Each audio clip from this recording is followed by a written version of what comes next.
오늘 하나님 말씀은 사도행전입니다. 사도행전 9장 10절에서 19절이고요. 신약성경 201페이지에 있습니다.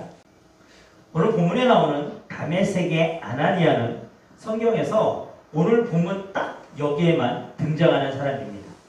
그 전에도 나온 적이 없고 그 후에도 나온 적이 없습니다. 물론 동명이인이 있죠. 아나니아와 삽비라라고 해서 어떤 하나님 앞에 헌금을 한다고 그러고 그것을 거짓말했다가 죽은 아나니아가 있습니다. 하지만 동명이인입니다. 다른 사람입니다. 오늘 본문에 나오는 사울에게 안수했던 아나니아는 딱 이 부분에만 나옵니다. 정말 밑도 끝도 없이 딱 이 부분에 등장한 아나니아인데 그는 하나님 앞에 어떻게 우리가 순종해야 하는지를 누구보다도 잘 보여준 사람입니다. 오늘 본문의 시작은 그때라고 시작을 합니다. 여기서 그때는 본문의 앞부분을 우리가 살펴보면 알 수 있는데요. 사울은 예수님을 믿는 사람들과 교회를 핍박하고 탄압하는데 앞장을 섭니다. 사도행전 9장 1절에서 2절에 보면 이렇게 나옵니다. 사울이 주의 제자들에 대하여 여전히 위협과 살기가 등등하여 대제사장에게 가서 다메섹 여러 회당에 가져갈 공물을 청하니 이는 만일 그 도를 따르는 사람을 만나면 남녀를 막론하고 결박하여 예루살렘으로 잡아오려 함이라. 자, 사울은요 교회를 직면할 때 각 집에 들어가 남녀를 끌어다가 목에 넘겼을 뿐만 아니라 회당에서 그들을 때렸고요. 또 심지어 그들을 죽이기까지 했습니다. 실제로 누가복음의 저자였던 누가는요. 스데반 집사가 순교하던 현장에 있던 사울을 청년으로 묘사하고 있습니다. 그러니까 그는 예수 믿는 사람들을 어쨌든 간에 박해하고 때로 죽이기까지 하는데 가장 앞섰던 사람입니다. 예수님을 십자가에서 죽게 했던 유대의 기득권 세력이 볼 때 사울은 흠잡을 것이 없는 인재였고 열정이 있는 사람이었습니다. 여러분, 사울은 정말 모든 일에 열정이 대단했던 사람인 것 같습니다. 우리가 오늘 본문을 통해서도 알 수 있는 게 뭐냐면요. 예루살렘에 예수 믿는 모든 사람들이, 많은 사람들이 사울의 어떤 그런 억압에 의해서 이제는 세계 각국으로 뿔뿔이 흩어졌습니다. 그래서 예루살렘에는 이제 교회와 예수 믿는 사람들을 찾아보기가 어려운 상황이 됐습니다. 그러니까 사울이 어떻게 합니까? 이제는 다메섹으로 갑니다. 야, 누군가 소식을 들은 거예요. 다메섹 저기에 예수 믿는 사람들이 모여있다는 소식을 그가 들은 겁니다. 그래서 그가 이제는 다메섹으로 가고자 합니다. 예수 믿는 사람들을 잡으러 가는 그는 이제는 자신을 지지해주고 있던 기득권층에게 이제 공문을 받아갑니다. 그 공문은 무엇입니까? 잡아도 되고 포박해서 예루살렘으로 끌고 올 수 있는 그 합법성을 인정해주는 공문까지 받아서 그가 갑니다. 여러분, 다메섹이 어디냐면요. 지금으로 얘기하면 시리아예요. 시리아. IS가 있던 그 시리아입니다. 그리고 예루살렘에서 다메섹까지의 거리가 약 240km 정도 된다고 합니다.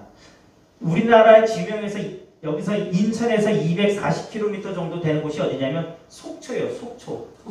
그러니까 그쯤 되는 거예요. 그러니까 그가 얼마나 그 예수 믿는 사람들을 붙잡는 일, 박해하는 일에 열정했는지를 알 수 있는 거죠. 지금이야 뭐 일일 교통시대라고 우리가 차를 타면 뭐 한 3시간 남치시면 저도 갑니다. 그런데 그 당시는 사람들이 어떻게 보면 걸어서 가는 시대였다는 거예요. 그래서 그 당시 사람들이 하루에 이동하는 그 평균 거리를 따져보면 약 30km였다고 하거든요. 그러니까 그는 적어도 6일에서 7일 정도를 가야 되는 거리를 가는 거예요. 그런데 그가 그 길을 왜 갑니까? 예수 믿는 사람을 붙잡으러 가는 것입니다. 그런데 그가 그렇게 가던 그 길에 그가 다메섹에 거의 가까이 다다랐을 때 그가 빛 가운데서 예수님을 만납니다. 사울아, 사울아, 내가 어찌하여 나를 박해하나이까? 주여, 누구시니까? 나는 내가 박해하는 예수다. 성경에 보면 사울 혼자 간 게 아니에요. 사울이 여러 일행들을 데리고 갔는데 오직 사울만 경험한 일이었습니다. 다른 사람은 그런 일이 있는 것조차도 몰랐습니다. 그리고 사울은 이 일로 인하여서 눈이 멀게 됩니다. 그리고 눈이 멀게 된 사울을 사람들은 그 다메섹 그 성 안으로 데리고 가서 유다라는 사람의 집에 사울이 이제 머물게 됩니다. 사울이 그렇게 그 유다라는 사람의 집에 있는 동안 예수님은 지금 오늘 본문 여러분 아나니아에게 환상 중에 말씀하신 것입니다. 예수님은 앞을 보지 못하는 채로 사울이 유다의 집에 머물고 있었을 때 아나니아에게 이렇게 말씀하십니다. 내가 사울에게 가서 그의 몸에 손을 얹고 기도하면 내가 그를 고쳐주겠다라고 오늘 예수님은 말씀하십니다. 그리고 그 일을 이미 예수님은 사울에게도 그 장면을 보여주셨다라고 오늘 본문에 보면 나와 있습니다. 여러분 오늘 본문 한번 보십시오. 12절에 보면 그가 아나니아라는 사람이 들어와서 자기에게 안수하여 다시 보게 하는 것을 보았느니라 하시거늘. 예수님이 이미 사울에게도 환상 중에 그것을 보여주신 거예요. 여러분 우리가 여기서 한 가지 중요하게 체크해야 될 부분이 뭐냐면 하나님 일의 응답은요 어느 한 사람 어느 한편에만 일방적으로 나타나지 않습니다. 우리가 관계 속에서 특히 이제 사역자들이 그런 일을 범할 때가 많습니다. 하나님이 나에게 이렇게 말씀하셨거든. 너한테 이렇게 하래. 너 이렇게 하래. 특히 목사님들이 그렇게 표현을 하게 되면 성도들 입장에서는 굉장히 진짜 부담스러운 일이 많거든요. 그런데 여러분 하나님의 응답, 하나님이 일을 하실 때는요 양쪽에 다 하나님은 동일하게 말씀하십니다. 응답하십니다. 어느 한쪽에만 일방적으로 말씀하시지 않습니다. 여러분 관계 속에서 누군가를 향한 하나님의 어떤 감동을 주시는 게 있다면 그것은 반드시 그 사람에게도 그 일에 대해서 얘기를 나눌 때 한번 그 일에 대해서 그 사람도 하나님께 응답을 구하도록 여러분 말씀하셔야 됩니다. 나만 응답받았다고 일반적으로 주장하면 안 됩니다. 자, 예수님이 지금 그렇게 이제 아나니아에게 말씀하셨는데 아나니아가 생각하기에는 사울은 예수님이 그렇게 대우를 해주실 만한 인간이 아니었다라는 거예요. 아나니아가 13절, 14절에 보면 얘기합니다. 주여, 이 사람에 대해서 내가 여러 사람에게 들었사온즉 그가 예루살렘에 있는 주의 성도들에게 적지 않은 해를 끼쳤다 하더니 여기서도 주의 이름을 부르는 모든 사람을 결박할 권한을 대제사장들에게서 받았나이다. 아니 예수님, 제가 소문으로 들었어요. 사울이 예루살렘에 있는 예수 믿는 사람들에게 얼마나 많은 해를 끼쳤는지 제가 익히 들어서 알고 있고요. 또 그가 여기 왜 왔습니까? 예수 믿는 사람들을 붙잡아가라고 대제사장들에게 공문까지 받아서 온 사람 아닙니까? 근데 예수님 내가 그에게 가서 안수하라고요. 아나니아가 생각했을 때요. 사울은 오히려 예수 이름으로 처단해야 되는 사람입니다.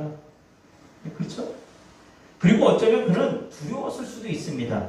왜냐하면 사울이 그리스도인들을 핍박하던 유대인들의 앞잡이였기 때문에 혹시 자기가 가서 붙잡혀가는 건 아닌가 두려웠을 수도 있고요. 또 한편으로는 자기가 정말 말씀에 순종해서 사울에게 안수했었을 때 거기서 예수를 믿던 사람들이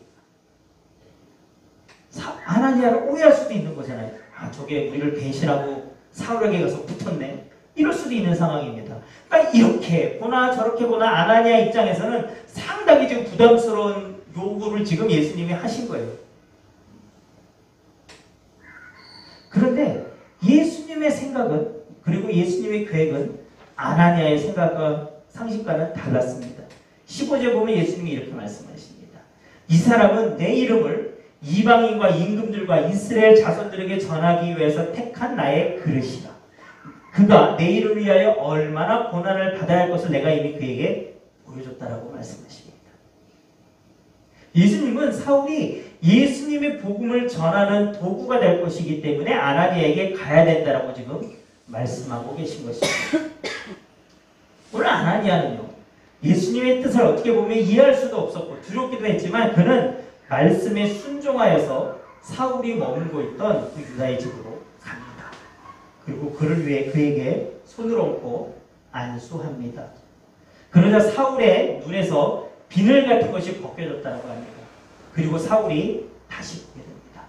그런데 놀라운 일은요, 여러분, 그 이후에 일어납니다. 안 보이던 사울의 눈이 보게 된 것도 기적이지만 더 놀라운 일이 뭐냐면요, 사울이 세례를 받은 것입니다. 오늘 본문에 보면 사울이 세례를 받았다고 나옵니다. 여러분, 세례는 언제 받습니까? 내가 예수님을 내 구세주와 주님으로 영접한 사람이 받는 것이 여러분 세례입니다.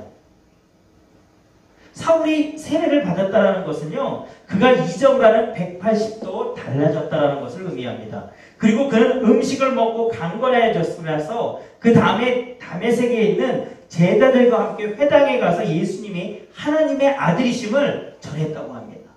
여러분, 완전히 바뀐 거예요. 예수님의 하나님의 아들이심을 믿는 자, 전파하는 자들을 붙잡고 죽이던 사울이 이제는 그가 그 복음을 전합니다.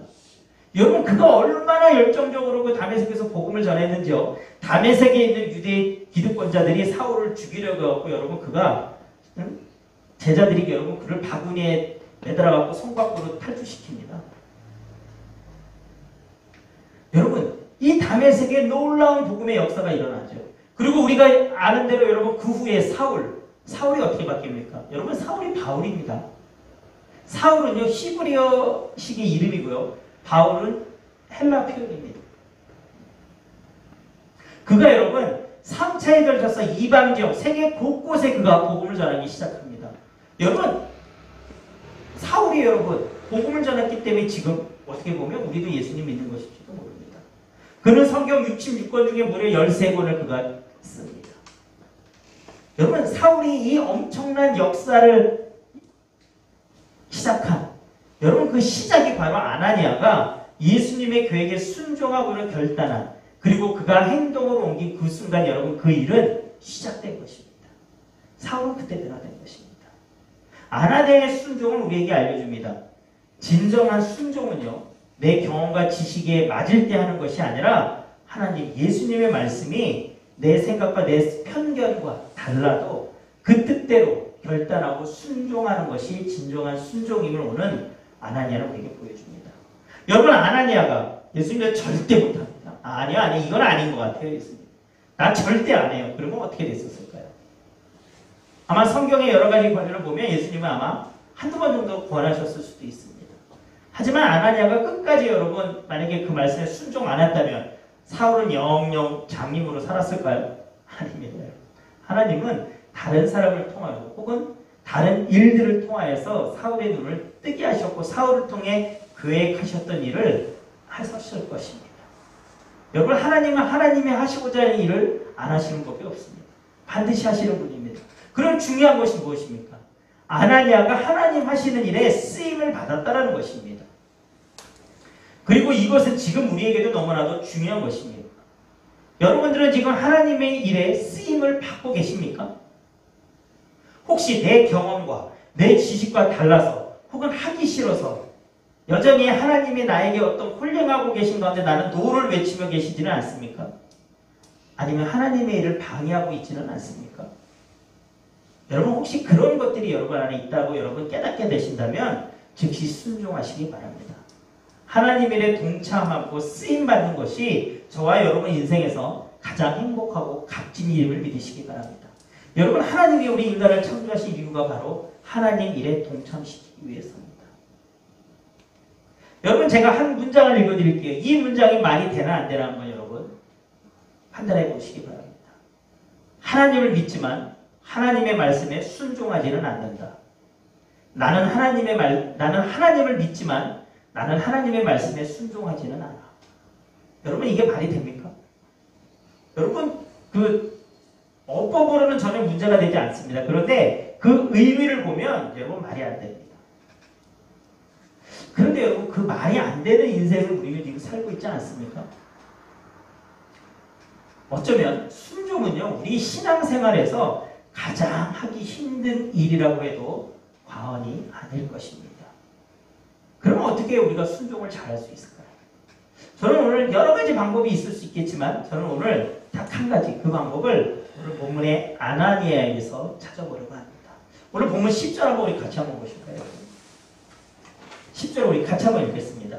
그때 다메섹에 아나니아라는 제자가 있더니 주께서 환상 중에 불러 이르시되 아나니아야 하시거늘 대답하되 주여 내가 여기 있나이다 하니. 여러분, 아나니아가 어디 출생이고 어떤 사람인지 그의 개인적인 부분에 성경은 설명되어 있지 않아요. 그런데 여러분, 분명한 한 가지는 무엇이냐면요, 그는요 예수님이 그를 불렀을 때 그는 그것을 듣고 주님 내가 여기 있습니다라고 대답할 수 있는 사람이었다는 거예요. 여러분, 그 성경 구약 성경 사무엘상에 보면 이와 유사한 장면이 나옵니다. 사무엘의 어머니였던 한나가 아들이 없는 한나가 간절히 기도를 해서 사무엘을 하나님이 주십니다. 근데 한나는 서원한 대로 사무엘이 젖을 땐 나이가 되니까요. 그가 대제사장이었던 엘리에게로 그를 보냅니다. 그리고 사무엘은 거기서부터 이제 엘리의 제자가 돼서 수종드는 자가 돼서 하나님께 예배드리며 그곳에서 지냅니다. 그런데 문제가 뭐였냐면요. 엘리 제사장은요. 하나님과 이스라엘 백성들 사이에서 하나님의 말씀을 백성들에게 전하는 대언하는 자였어요. 하나님의 말씀을 전달하는 자였습니다. 그런데 문제가 뭐인 줄 아세요? 제사장이었던 엘리가 하나님의 음성을 들을 수가 없는 거예요. 하나님의 말씀을 안 하신 게 아니라 하나님이 말씀하셨는데 그거를 캐치할 수가 없었던 것입니다. 그런데요. 사무엘상 3장 4절에 보면요. 어린 아이였던 사무엘에게 이렇게 나옵니다. 여호와께서 사무엘을 부르시는지라 그가 대답하되 내가 여기 있나이다. 여러분 하나님을 섬기는 일을 앞에 있던 엘리 제사장은 하나님의 음성을 듣지 못했어요. 그런데 어린 사무엘은 하나님이 그를 불렀을 때 그가 내가 여기 있습니다라고 대답합니다. 그가 그곳에서 얼마나 하나님 앞에 예배드리는 자였는가. 그가 얼마나 하나님 안에 있는 자였는지를 우리에게 보여주는 것입니다. 우리가 잘 아는 대로 이후 사무엘은 어떻게 됩니까? 그는 이스라엘 백성들에게 하나님의 말씀을 대언한 위대한 선지자가 되지 않습니까? 여러분 기독교 신앙은요. 아는 만큼 믿고 아는 만큼 순종합니다. 뭐랍니까? 하나님을 아는 만큼 믿고요. 하나님을 아는 만큼 순종합니다. 우리가 하나님을 알면 알수록요. 창조주시고 전능하신 그분의 권능 앞에 우리는 감히 고개를 들 수가 없습니다. 나는 하나님을 믿지만 하나님 말씀을 순종하지 않는다. 여러분 그 일이 내가 하나님을 알면 알수록 여러분 그것은 일어날 수 없는 일이 되는 것입니다. 우리 속담에 하루 강아지 범무서인지 모른다라는 속담이 있지 않습니까? 여러분 호랑이의 무서움을 아는 짐승들은요. 멀리서 호랑이 울음소리만 들려도 다 도망을 갑니다. 하지만 한 번도 호랑이를 보지 못하고 경험하지 못한 여러분 하루 강아지는요. 호랑이가 앞에 나타나도 여러분 겁내지 않고 그 앞에서 까버립니다. 결과는 어떻게 됩니까? 가볍게 먹히겠죠. 여러분 지금 우리의 모습은 어떨까요? 여러분 우리는 한 번씩 되돌아봤으면 좋겠습니다. 하나님과의 깊은 만남을 위해 여러분 기도하시기 바랍니다. 그것이 여러분 마음속에 깊은 소망이어야 합니다. 정말 여러분 그것을 갈망하셔야 합니다. 그래서 내가 내 삶 속에서 하나님을 알아가면 알아갈수록 여러분 삶 속에서는요. 하나님 앞에 순종이라는 열매가 점점 더 많아질 것입니다. 그리고 하나님이 여러분 삶을 통해 이끌어 가시는 모습들을 여러분들은 경험하게 될 것입니다. 여러분 삶 속에서 왜 하나님의 일하심을 우리가 경험하지 못할까요? 내가 하나님의 말씀대로 살지 않기 때문입니다. 하나님의 말씀대로 우리가 살려고 노력할 때 몸부림칠 때 우리는 하나님의 역사하심을 경험하게 됩니다. 여러분 우리 아나니아가 됩시다. 하나님을 믿지만 하나님의 말씀에 순종하지 않는 사람이 아니라 하나님의 말씀에 기꺼이 감사함으로 기쁨으로 순종하는 아나니아가 되시기를 주님의 이름으로 축원합니다.